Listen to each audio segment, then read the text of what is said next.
Hey guys, welcome back to my channel. So today is part 2 of my 4-part series, which is all about love, self-love, relationships, relational health, and grieving and all of that. And today I'm specifically talking about how to love yourself and be confident. So if you're interested, please keep watching. So my journey towards self-love has been a very long journey that's taken a lot of time, a lot of introspective thinking, and a lot of just learning new habits and new thoughts. So today I'm going to be giving you 4 practical steps that I have used over the years to build confidence, to learn self-acceptance and grace, and to ultimately love myself. But before I give you those 4 steps, there are 2 things that are absolutely essential, 2 things that I really want you to remember, and if they are the only things that you take away from this video, then my job is done. So the first thing is self-love isn't selfish. I think there's a misconception that somehow loving yourself makes you conceited or full of yourself, and self-love is actually not that at all. Self-love is the complete opposite of being conceited, but it's also the complete opposite of being really insecure. So self-love is actually a very happy balance of learning to appreciate yourself and learning to love yourself, obviously, as well as learning to appreciate others and love others better. Which brings me to my second point, which is absolutely essential. It's key to loving yourself, so you need to remember this, and that is you can only love yourself as well as you love others. This came to mind while I was praying through and working through my own insecurities, and the thought, you can only love yourself as well as you love others, was completely revolutionary to the way I had been thinking. Think of self-love and confidence through that vantage point, through that viewpoint of the way that I love myself directly reflects how I love others, then loving yourself is actually the most selfless thing you can do. So self-love is a balance that you want in your life in order to be confident, in order to accept yourself, embrace yourself, and it's also the key to learning to love others better, be gracious with others, appreciate others for their uniqueness and their differences.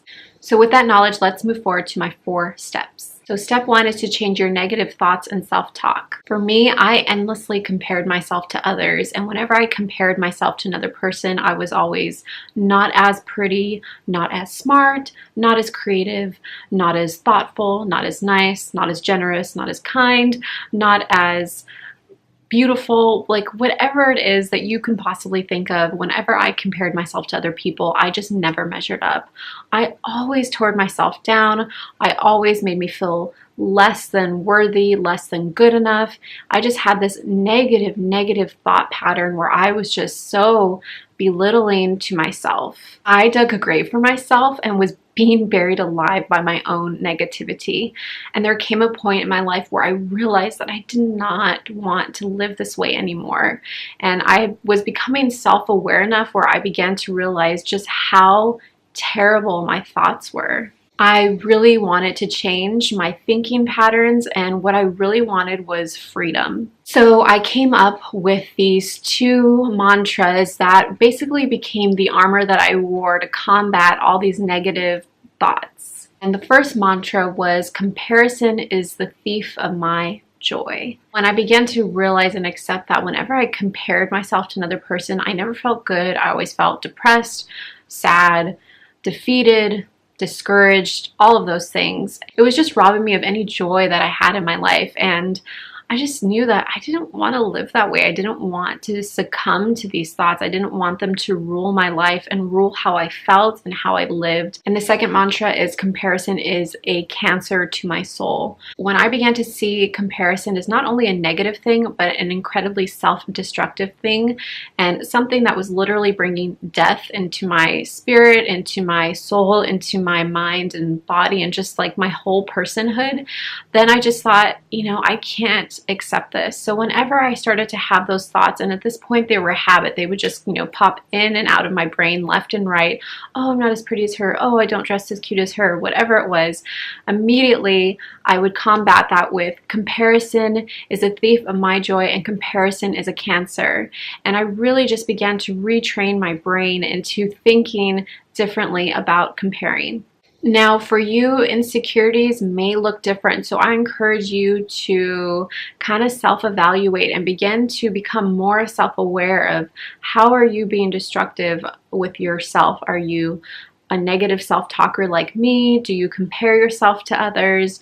Are you really hard on yourself? Whatever it is, just kind of start to figure out, evaluate yourself and see what is it that you need to change so that you can begin to pressing into more positive, whole, and freeing thought patterns. My second step is to be a friend to yourself and to be gracious. Not only was I endlessly comparing myself to other people, but I was also extremely self-critical. If I ever made mistakes, I was extremely embarrassed and ashamed to admit failure.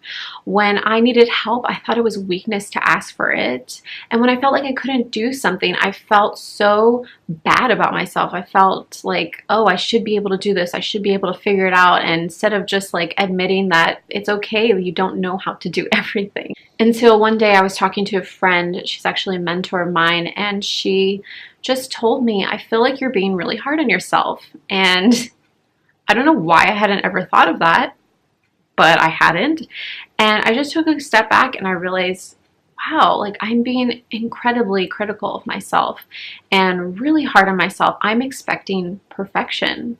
And then she asked me, would you ever talk to a friend like this? And knowing my temperament, knowing that with my friendships, I really try hard to be gracious, to listen well, and to just let them be wherever they need to be, if they need to be messy, if they're having a great day, bad day, whatever it is, and just to accept them as they are. Obviously, give them my wisdom if they need it, my 2 cents if they're asking for it. I would never be rude, critical, or mean-spirited toward my friends, and if I did, I'm sorry if I ever have been, but that's never my intention, obviously.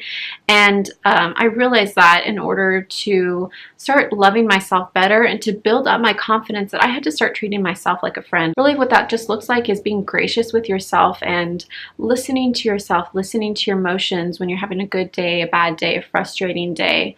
It means not being so self-critical and expecting perfection, but allowing you to be ruled by grace and forgiveness, in a sense, that you're willing to forgive yourself, that you're willing to work through and process the journey of freedom and healing and self-love and confidence. Treat yourself, I guess, the way you would want a friend to treat you.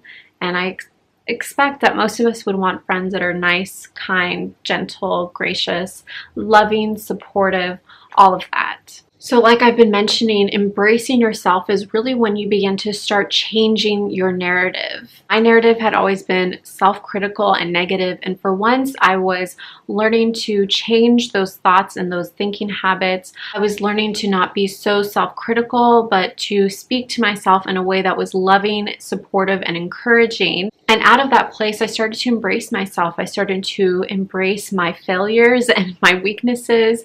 I started to embrace the things that I was good at, things that I am gifted in, and things that I'm not gifted in. You know, I began to just accept myself for the person that I am. So as I began to embrace myself, I actually began to write letters to myself, and this is something I encourage you to do. I feel like writing for me is incredibly cathartic, and it's how I process pretty much everything in my life, like emotionally, spiritually. But I just started to write letters to myself, and I would write letters about maybe days that I was feeling lonely. I write letters about days where I was feeling, I don't know, really discouraged or maybe kind of lost in my stage of life. I was writing letters to myself just about anything that I was feeling, even positive things like, hey, you did this today, and I'm like really proud of you. So some other exercises you can do when it comes to just embracing yourself is make a list of things, like a T graph, and write the things that you love about yourself or like about yourself, appreciate, whatever kind of word comes to mind. And then on the other side, write things that maybe you wish you could change, things you're not as pleased with, and start doing a comparison. And if you have a lot more things that you can write that are like negative and not positive, then maybe it's time to start changing your frame of thinking and to reevaluate what you have in that negative space. Now for me, I know something that I always hated was my hair. I hated my curly hair for years. If I had made that list maybe like gosh, maybe like during my high school years, my curly hair would have been on the top of that list because I would have wanted changed it to like pin straight hair. Now, I've been on a journey with my hair for a very long time, but now I love my hair and I appreciate my curls because I actually have female pattern hair loss. So I've been losing my hair for the last like 3 years, and it's been thinning and thinning and thinning. But because my hair is curly, it actually looks like I have more hair than I do. It covers the bald spots better and there's like more volume. And I just cannot believe that I ever hated my hair, that I never appreciated it, because now I'm like so appreciative, especially because it's slowly going away. Anyways, that's just like one very brief snapshot of something that I wish I could have changed, that I couldn't change, but I just learned to embrace anyways. So once you've written that letter to yourself or written that list, I just encourage you to continue to write those letters, continue to change your list as you grow, as you learn to love and accept yourself. And really, self-love, confidence, self-acceptance, embracing yourself really is a lifelong journey. Most recently, I've become a mother, and it has been a learning process for me, and I've had to be gracious to myself as a mom, not to nitpick everything that I feel like I've done wrong or everything that I'm like failing in, whatever my thoughts may be. And so I'm having to relearn how to love myself now as a mother. So your journey of self-love never ends. Your journey of confidence never ends. It's always ongoing. And finally, step number 4, and this is really kind of the outflow of self-love, changing your negative thoughts, changing your self-criticism, and embracing yourself, and that is self-care. Self-care is something that you do that nourishes your mind, body, soul, and spirit. It gives you joy. It makes you happy. It makes you feel re-energized and recharged. Now for me, I am a spa girl all the way. Get me a mani-pedi, get me a massage, get me a facial, any of those things, anything where I feel pampered, and I just love it. It is my ultimate self-care treat. Now, other ways that I self-care are by writing. I process all my emotions through writing, whether it's lyrics or poems, prayers, rants, whatever it is, I write. It is so cathartic for me, and it is a way that I do some soul care, self-care. Now, for my husband, he loves to sleep. He loves to play video games. He also loves to write, and he loves going for walks and just being outside in nature, and those are ways that he feels restored, he feels energized, and just cared for. So for you, maybe you are a photographer, maybe you just love taking pictures, scenic pictures, pictures of people, whatever it is, and that just brings you ultimate joy, gratification, peace, whatever it is. So I encourage you, whatever it is that you feel like, oh yeah, I really enjoy this, it really brings me joy, I feel good afterwards, I feel like at peace with myself, at peace with the world perhaps, I encourage you to do that. It's so important to self-care, especially in our day and age where we're just always on the go, we always have our long to-do list. Really, self-care is a direct reflection of you loving yourself, embracing yourself, and building your confidence. Alright guys, those are my 4 steps for today's video. Don't forget that self-love isn't selfish and that you can only love others as well as you love yourself. So take care of yourself, embrace yourself, and love yourself. If you're interested in this content, please subscribe to my channel. I'd love to have you.